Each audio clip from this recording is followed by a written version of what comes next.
तो नरेंद्र मोदी का भारत खुद को 1 दिसंबर 2022 से 30 नवंबर 2023 तक के लिए तैयार कर रहा है। क्यों? किस लिए? अरे भाई, भारत G20 समिट का नेतृत्व जो करने जा रहा है। अब इवेंट बड़ा है तो तैयारी भी तो बड़ी ही करनी होगी। भारत को इसके लिए न केवल राजनीति के जरिए अंतर्राष्ट्रीय कार्यकलापों के अर्थशास्त्र को तेज करने के लिए एक निश्चित एजेंडा निर्धारित कर कुछ अलग करने की जरूरत होगी, बल्कि अर्थशास्त्र के जरिए पश्चिमी दबाव की राजनीति को साधने पर भी समान रूप से काम करना होगा, जो कि आसान बिल्कुल नहीं होगा।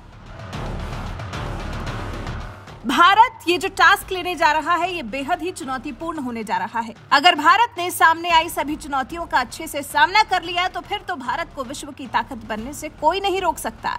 लेकिन अगर गलती कोई जरा सी भी हुई तो समझ लीजिए कि नरेंद्र मोदी की इतने सालों की मेहनत पर पानी भी फिर सकता है। तभी तो सवाल किया जा रहा है कि ये जो भारत G20 समिट की मेजबानी करने जा रहा है, ये दरअसल भारत के लिए और देशों के साथ एक पुल बनाने का काम करेगा, या फिर ये समिट भारत के लिए कांटों का ताज साबित होगी। हम तो उम्मीद यही लगाएंगे कि ये समिट भारत के लिए कांटों का ताज नहीं बल्कि अन्य देशों के साथ एक पुल बनाने का ही काम करे। उसके लिए भारत को जिन चुनौतियों का सामना करना होगा, चलिए उन चुनौतियों को भी समझ लेते हैं। G20 समिट के नेतृत्व के लिए भारत के सामने चुनौतियों का पुलिंदा। भारत की G20 की अध्यक्षता इस बात पर निर्भर करेगी कि प्रधानमंत्री नरेंद्र मोदी कितनी कुशलता से देशों के बीच दूरियों को पाटने, विवादों को खत्म करने, शांति स्थापित करने, संघर्षों को शांत करने और टूट चुकी आपूर्ति श्रृंखलाओं को फिर से बहाल करने के लिए रास्ते और साधन खोज पाते हैं। भारत के पश्चिम और रूस दोनों के साथ मजबूत संबंधों के मद्देनजर युद्ध और हथियारों के जरिए एक दूसरे के आमने सामने खड़े दो देशों को खूनी गतिरोध से बाहर निकालने में मध्यस्थ के रूप में योगदान देना होगा। इस जिम्मेदारी को कम नहीं आंका जा सकता।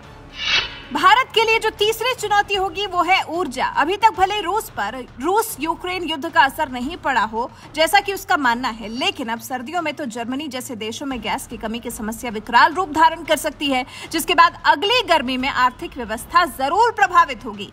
ऊर्जा की समस्या का हल निकालने के लिए भारत को 3 अलग अलग G20 ऊर्जा हितों, मुख्य रूप से ऊर्जा उत्पादकों अमेरिका, रूस और सऊदी अरब और ऊर्जा उपभोक्ताओं को एक साथ व्यवहारिक मंच पर लाना होगा। भारत के लिए चौथी चुनौती है लगातार बढ़ती मुद्रास्फीति। आगे आने वाले दिनों में लोकतांत्रिक देशों में बेतहाशा महंगाई अस्थिरता का कारण बन सकती है, इसलिए महंगाई को भारत को अपने काबू में लाना होगा, जो कि सिर्फ आर्थिक लिहाज से जरूरी नहीं है बल्कि एक राजनीतिक प्राथमिकता भी है।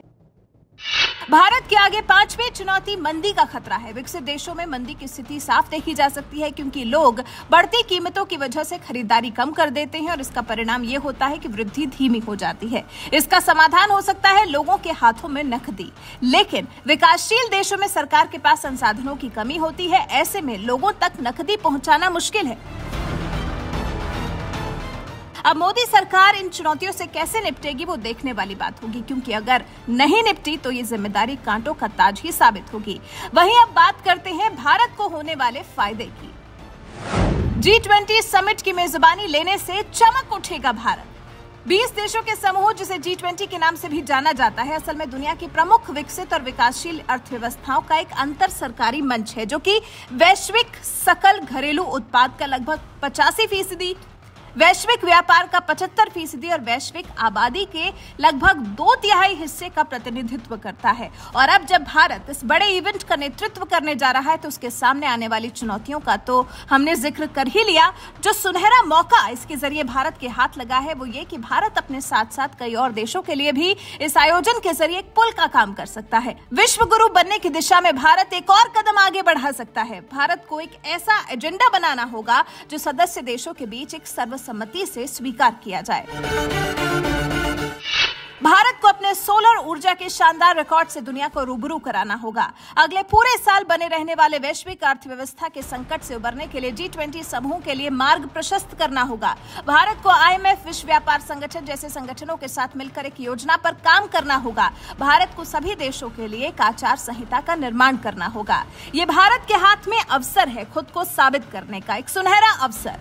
पूरे 1 साल तक लगकर अगर भारत ने G20 शिखर सम्मेलन को अच्छे से अच्छा करने के लिए जी तोड़ मेहनत कर दी तो देखिएगा जब तक भारत में G20 शिखर सम्मेलन खत्म होगा तब तक भारत का सूरत हाल बदल चुका होगा। भारत एक विकासशील देश से विकसित देश बनने की तरफ पूरे जोर शोर से बढ़ चुका होगा। भारत अपनी मौजूदगी पूरे विश्व में दर्ज करा चुका होगा। इससे होगा यह कि नरेंद्र मोदी का भारत और मजबूत होगा। ये एक सुपर शक्ति के तौर पर खुद को रिप्रेजेंट कर सकेगा। हालांकि उम्मीद हमें पूरी है कि नरेंद्र मोदी का भारत विश्व की सकारात्मक उम्मीदों पर खरा उतरेगा। भारत में समिट का आयोजन इतना शानदार होगा कि हर कोई नरेंद्र मोदी के भारत की प्रशंसा करते नहीं थकेगा। वैसे आपका इस बारे में क्या सोचना है, कमेंट कर हमें जरूर बताएं।